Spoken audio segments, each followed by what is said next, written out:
Okay, so hello everybody. It is really nice to be back here at the Ruby conference in Belarus 2 years later. It is especially nice that here people can actually read my name for a change and probably even pronounce it. Otherwise, I would have to use slides like this one, and this one, and this one, and this one, and this one, and this one, and this one, and this one, which are completely redundant here. So, I come from this magical and very sunny city of Sofia in Bulgaria. It actually looks a little bit like this after you Photoshop it for a while. And I have been blessed to have the best slot at any conference. You know, you give the slot after lunch to the person with the most boring talk, and I have no doubt that I deserve this. So I guess I should say a few boring words about myself. I'm mostly known for my open source work.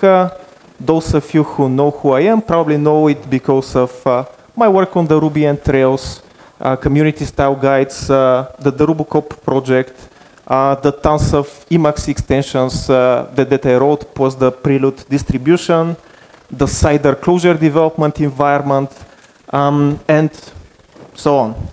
But this is the really boring part about me. The fun part is that I really love castles. I discovered one brand new castle in the general vicinity of Minsk yesterday. I really like working in style. I really like working in style. Can you hear me now okay or not? I guess you can. I like drinking in style, traveling in style, all sorts of stylish things. Instead of, and I write code that is a little bit stylish as well. This is all possible with the help of my employer, TopTal. I generally don't like to do marketing on my talks, but we are one of the sponsors, and for us it is an honor to be able to help the Belarusian Ruby community to some extent. We have a lot of colleagues in Minsk, and we really love the city, so it is nice to be able to help. On the other hand, we don't have any HR and recruiters here, so it has come to me to do some recruitment. And surprise, surprise, we are hiring. Join us in darkness. We are a really cool company. If you want to know more, find somebody with a t-shirt like this, like this, like this, and they are going to help you out. And I actually have a few of our magical t-shirts, so I'm going to randomly throw them in the audience.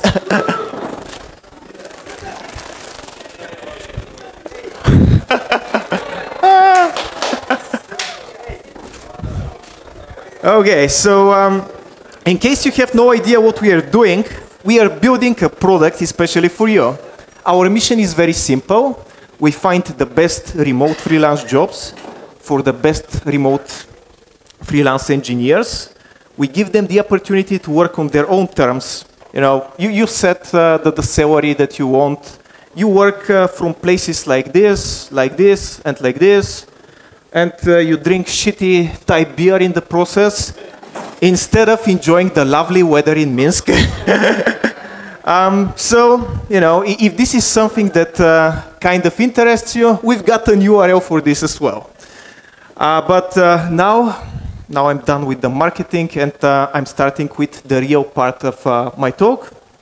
I mentioned that I'm really excited to be here, and there are several reasons for this. First of all, the story behind this particular talk, it was originally created to be the closing keynote of the European Ruby conference in Sofia.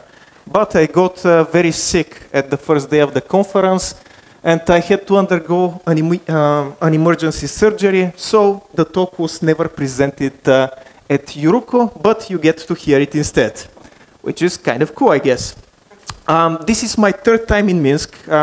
On the various visits here, I made some new friends like this guy, who I have absolutely no idea who he is, but I guess he's kind of famous. I discovered that Dvorets Sporta looks exactly the same in every country from the former Soviet bloc.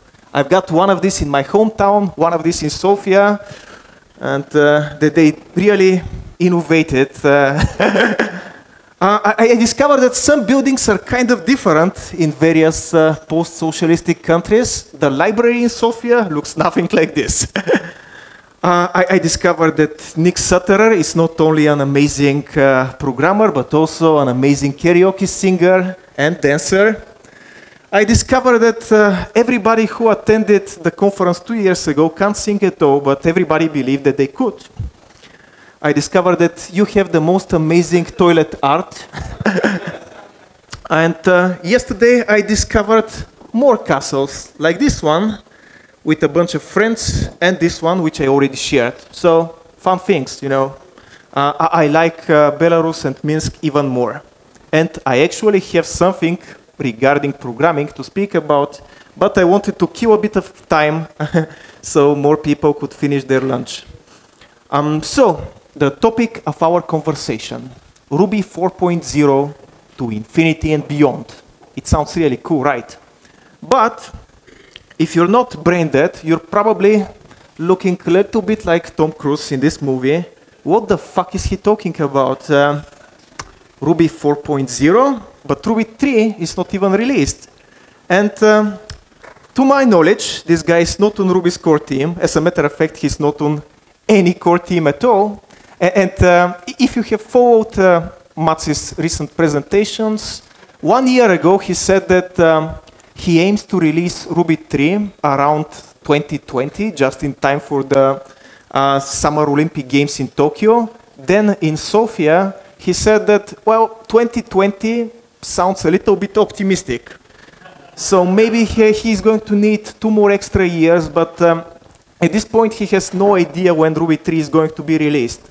At any rate, he kept repeating several things on his recent presentations. He kept saying that Ruby is now a mature technology, and the focus for the future of Ruby should be building things that users need instead of the things they want. I always disliked such statements because this implies that you, me, the people who are actually using his language, because I really doubt that he has written any production Ruby code in a while, don't know what we need. He mentioned something along the lines of this famous quote: if I had asked people what they wanted, they would have said faster horses. But this also implies that Mats and his team have really been innovating in recent years to be able to make such bold claims. Let's see what is the track record of recent Ruby innovation. I think that you are going to find this really, really interesting. And when I'm speaking about Ruby innovation, I'm going to ignore everything related to the runtime. I'm going to focus on the beautiful language that made us fall in love with Ruby so many years ago. I still can't find many languages which could express doing 3 times something more elegantly than Ruby. And I believe that this is pretty potent. So, going back to Ruby 2.0, the major new features were the following. Keyword arguments. This was an important addition to the language for sure, but one could argue that this should have happened years ago. The addition of the literal syntax for symbol arrays. This is in the category of absolutely pointless features that nobody needed and wanted, but okay. UTF-8 is now the default source file encoding. This is pretty good.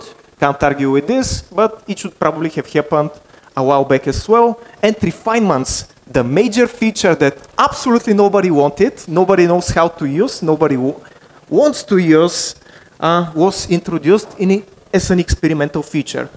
Ruby 2.1. Rational complex literal syntax. So exciting. Definitions return a value. This is kind of useful. Refinements are no longer an experimental feature. This is just as useless. Ruby 2.2. Nothing. The entire release was focused on performance improvements. Nothing of note was added there. A couple of additions to the standard and core library, but really nothing for a presentation. Ruby 2.3. Frozen string literals pragma, pretty useful. Safe navigation operator, useful and very controversial. Squiggly here docs, very useful, but it wasn't even mentioned in the changelog. And it wasn't announced that it was going to be part of the release, so it speaks volumes about how the project is managed. Ruby 2.4, unify fixed num and big num into an integer class.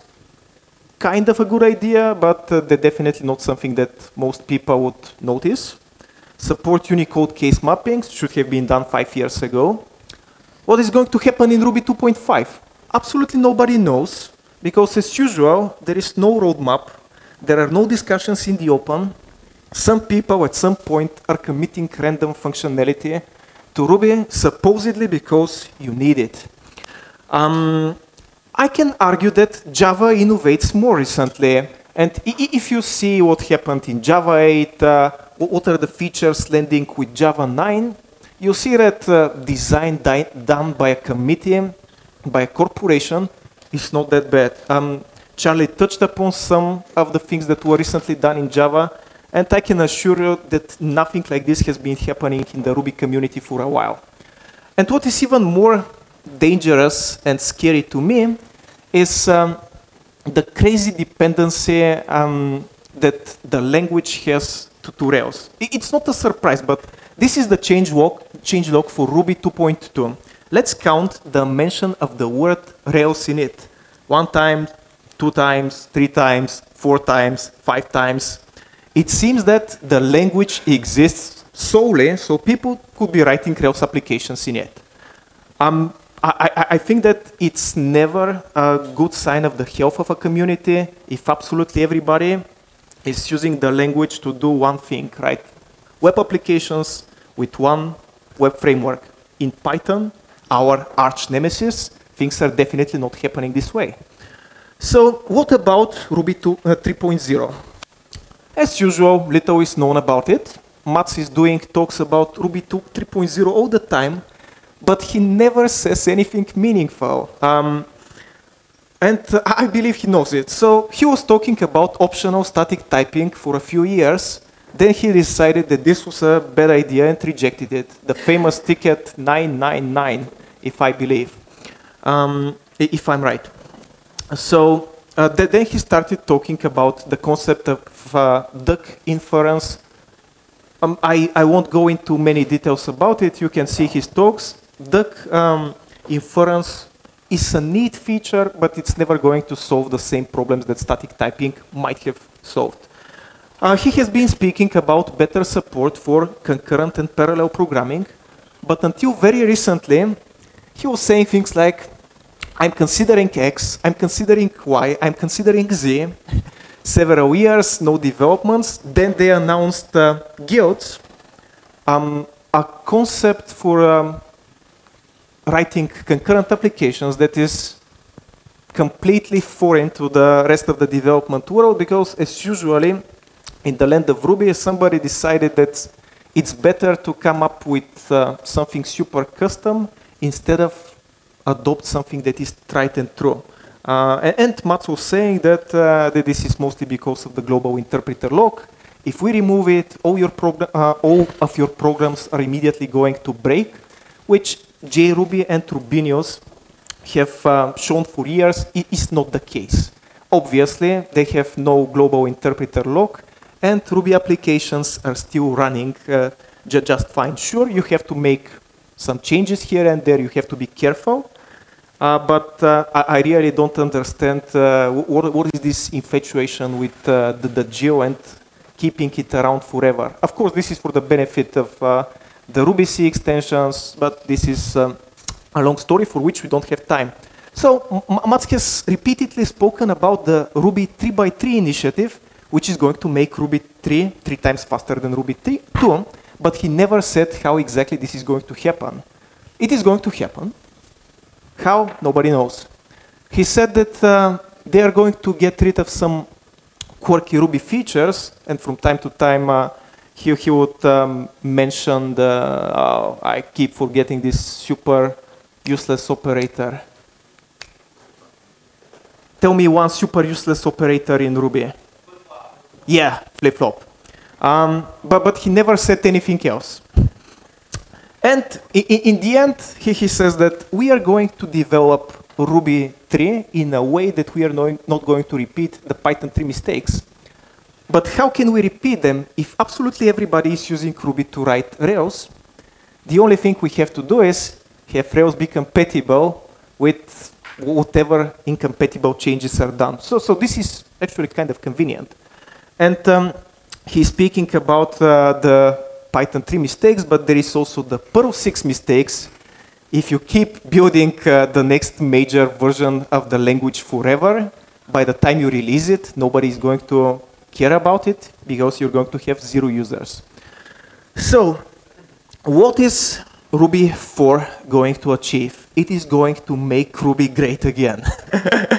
And this is the part of the presentation that you're really excited about. Ruby 4.0 even has a code name. It's codenamed Buzz, because without a cool code name, you cannot build a decent programming language. The first major feature of Ruby 4 is going to be Ruby 4x4. Ruby 4 is going to be 4 times faster than Ruby 3. And we are going to gain the performance exactly the same way as Ruby 3. Ruby 4 is going to be 12 times faster than Ruby 2. So it is probably finally going to be fast enough. Still, JRuby is going to be even faster. Adopt JRuby today. Let's start talking about the language changes that are going to happen in Ruby 4. And perhaps about some of the changes that we're going to make to the standard library. Ruby 4 is going to be guided by 2 major design principles. Number 1, continue to optimize for happiness, which translates, in my mind at least, to things like add some new useful stuff to the language. And so we are going to do. Ruby 4 is going to feature first-class immutable data structures. We are going to add a vector, which is going to have this literal syntax. It looks kind of like an array, but it's immutable, and it's really cool. And it is, of course, going to be a persistent data structure. We store the implementation from Closure. It is very memory efficient, performance efficient, all sorts of things efficient. And you should use it every day. We are going to add immutable hashes as well. They are going to have this literal syntax, and they are going to behave more or less like standard immutable hashes. We are going to adapt a ton of methods in the core library to operate transparently on mutable and immutable data structures. This is going to be really magical and really cool. And completely backwards compatible, which is the most important thing. We are going to do 2 things more in terms of data structures. First, we are going to promote the set class from the standard library to the core library. It is going to look like this in its immutable version and like this in its mutable version. But we are going to make sets for the first time proper citizens of the Ruby ecosystem. So you should stop doing array intersections and shit like this and be applying proper set arithmetic when you need it. This is going to make your programs both faster and easier to understand. We are going to implement static typing and runtime contracts in a backwards compatible and standard way. And we didn't come up with something crazy. We just used the research by the RDL library. And we are going to have something like this in Ruby 4. You're going to have type annotations that are completely optional. If you have them, they can be enforced either at runtime and to some limited extent at compile time. And we are also going to push this further by adding runtime contracts, optional runtime contracts, which are really convenient. You will be able to specify preconditions, postconditions for the parameters and the output of your methods. Really cool. Tried, proven. There are going to be some more complex capabilities supported. You can consult the RDO library documentation even today. This is going to introduce very little performance overhead when you use it. But in production, there is going to be a runtime flag to simply disable this, and there is going to be no performance overhead. Really cool. We are going to introduce proper concurrency APIs that don't have fancy names like guilds, but people actually know and have proven to work well in practice. We have decided to use as a base of inspiration the concurrent Ruby library. We are going to leverage their implementation of communicating sequential processes, aka the channels from Go and co-racing. This is the proposed syntax for this, and this is how you would be able to concurrently sum numbers with the new library. Also, backwards compatible. To be efficient, we have to do some changes to the runtime, but don't care about this. You, as the users, are just going to get this shiny, nice syntax and start laughing at the people who adopted Go just for this and all the shit that goes alongside with it. So we actually have a second design principle, and it's probably even more important, simplicity, because in the words of Leonardo da Vinci, simplicity is the ultimate sophistication, something that the core team of Ruby kind of doesn't get. So less is more. Everybody who has used Unix should probably know this. And Master Yoda is also fond of saying that simplicity leads to happiness. So let's drop some useless stuff from this language. For loops. Have you recently used something like this? Do you even know that it doesn't introduce a new variable scope? It sucks. Everybody writes code like this, so for loops are done. Begin and end blocks. Most of you probably don't even know what they do, but they allow you to alter the flow of control of an application. You can invoke something before it's placed in the code and something after it's placed in the code. This is really crazy because this code can be rewritten like this.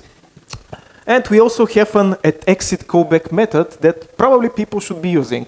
Those have some limited applications in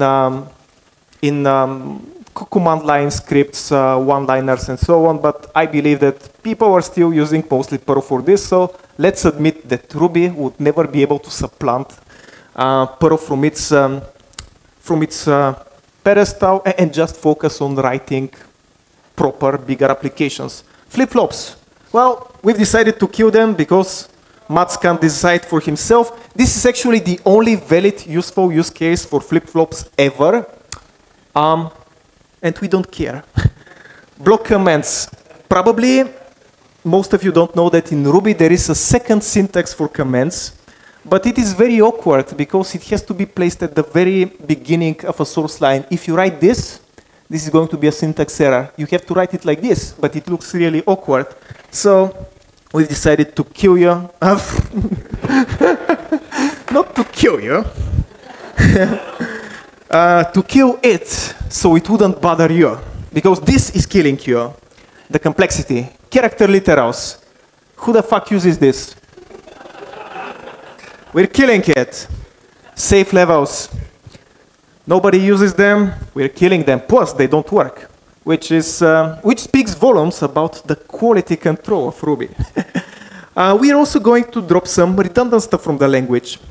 Now, people are saying in Ruby there are more than one way to do things, but I can argue that there are way too many things to do something. For instance, we've got a ton of pointless aliases in the core library, and people are just arguing which one to use. And we've got so many aliases, but we don't have filter, which I find really, really annoying. So we are going to just leave those. There is filter in it, and you're going to be happy and blissful. We are killing procs because they have no arity check. They have non-local return semantics, which I know was done to emulate the behavior of blocks, but this is crazy. Do we really need something that no other language needs? Because it seems that every other language is doing just fine with lambdas. Probably not. Kill those bastards. Single quoted string literals, they're dead. They're just a conversation topic for bike sharing. a ton of obscure percent, something literals. I'm certain that very few people in the audience know the meaning of all of those. So we are going to simplify your life and kill them all. And to illustrate you why it is so bad to have this redundancy, let me give you a simple example. I'm very excited to be here. And I can write a program for this, like this, or like this, or like this, or like this, or like this, or like this, or like this. Fuck this shit. That escalated quickly. Decision making is very painful and very time consuming. Those little decisions are not really worth our time and the arguments over them, so let's stop bike shedding and focus on what matters. And we are not just going to remove stuff, we are going to fix some broken stuff. For instance, in Ruby 4, and or are going to have proper precedence. Right now they have the same in every other language, plus the other and or in Ruby ampersand, ampersand, and pipe, pipe. Actually have the following precedence and has higher precedence than or. We are fixing this. There are too many new happy APIs. Why does this return nil? There is absolutely no reason about this. It's crazy. It's local. It's done. We'll fix it. Mutable strings. We'll fix those as well because, you know, even JavaScript got them right, which makes us look really, really dumb. But when it comes to really dumb,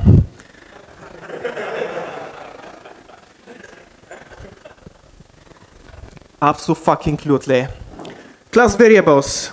Another very ill-conceived feature that can completely be replaced by class instance variables. So this is gone as well.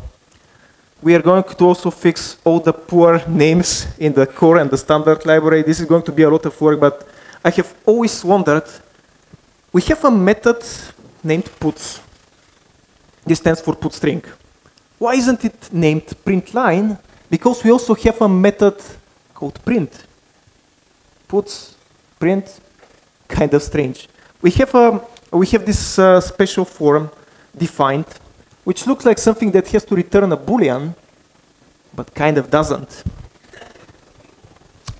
We've got all those examples of really bad English. Here, an alias would have been very useful because so many people mistype those. We've got methods with names like that do and can be written like this, but this is also another fucked up name. Still, it can be optimized a little bit, at least the interpolation placeholders. And little known fact, we actually have a normal name for this, but few people were using it before the age of Robocop. So in what universe you would prefer names like this over a name like this? We are going to insert you into the right universe. Perl-style global variables.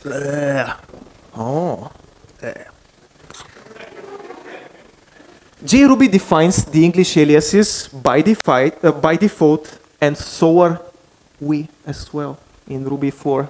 This is going to be magical. You would never have to think what $, semicolon stands for.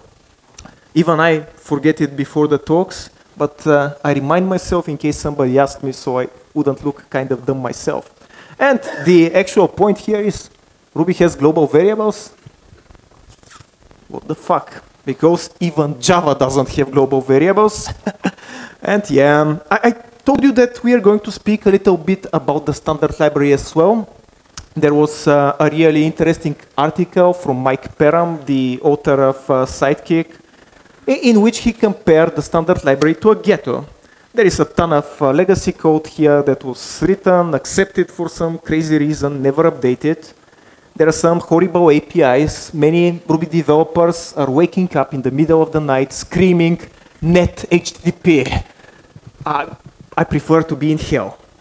Mike suggested the removal of several obscure or little known libraries from the standard library. And I think that this is okay. I also asked some of my friends about things that they hate and would like to change. NetHTTP was the clear favorite. Other interesting feedback was that very few of the standard libraries are actually updated to leverage modern Ruby features like optional, non-positional arguments, keyword arguments, and so on. More complaints. So the goal for Ruby 4 is to move everything important to the core library.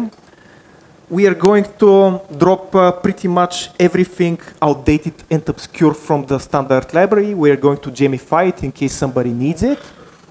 And in the remaining bit of the standard library, we are going to do a complete code overhaul and update everything. But wait, there is more.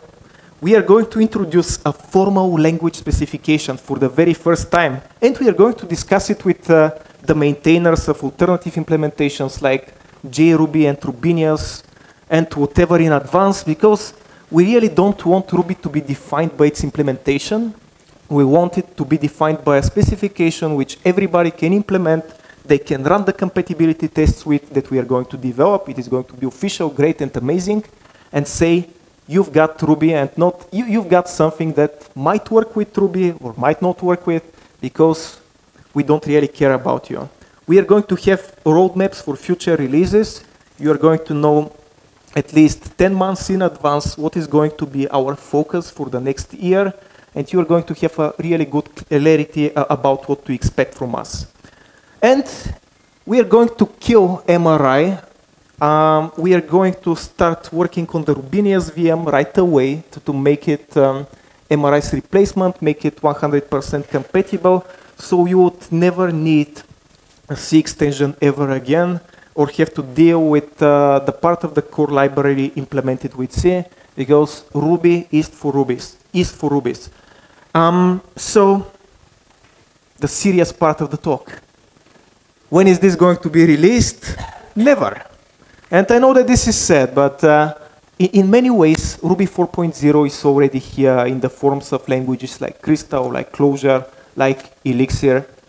And if you're crazy enough and a little bit masochistic, Scala perhaps, in the words of William Gibson, the future is already here, it's just not evenly distributed. So the future hasn't caught up with Ruby, the language, but we, the Ruby developers, are not tied to the fate of Ruby, and we can shape our own destiny.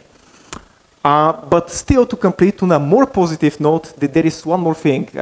I'd really recommend everybody to take a look at this presentation, Stewardship, the Sobering Parts, by Brian Getz, the chief architect of Java. Being the steward of a project like Ruby or Java is definitely not the easiest task of the world, that there are many compromises to be made. Still, I think that the Java team have an amazing model to work, and that the Ruby team can learn a lot from them. And I'm going to wrap up with something I've never done in a talk. I'm going to read you a passage from a favorite programmer of mine. There has been a consistent migratory pattern from Ruby to Node.js to Go, Rust, and Elixir. At first, each community is defined by its potential. But as that potential is realized, the community begins to be defined by its compromises. That change is felt most keenly by the people who are there first, who remember what it was like when anything seemed possible. They feel fenced, and in so they move on in search of their golden city. I can't think of anything to say that pertains better to the situation in Ruby. And I really hope that things are going to change one way or another. In the meantime, keep putting pressure on the core team to do a better job catering to your needs. File tickets, send patches, blog about the issues, speak about the issues. So hopefully we can together make Ruby better, as opposed to get in a situation where people would be writing books like this, and Ruby would become irrelevant. That's all I had for you. Thanks for having me. It was an honor to be here.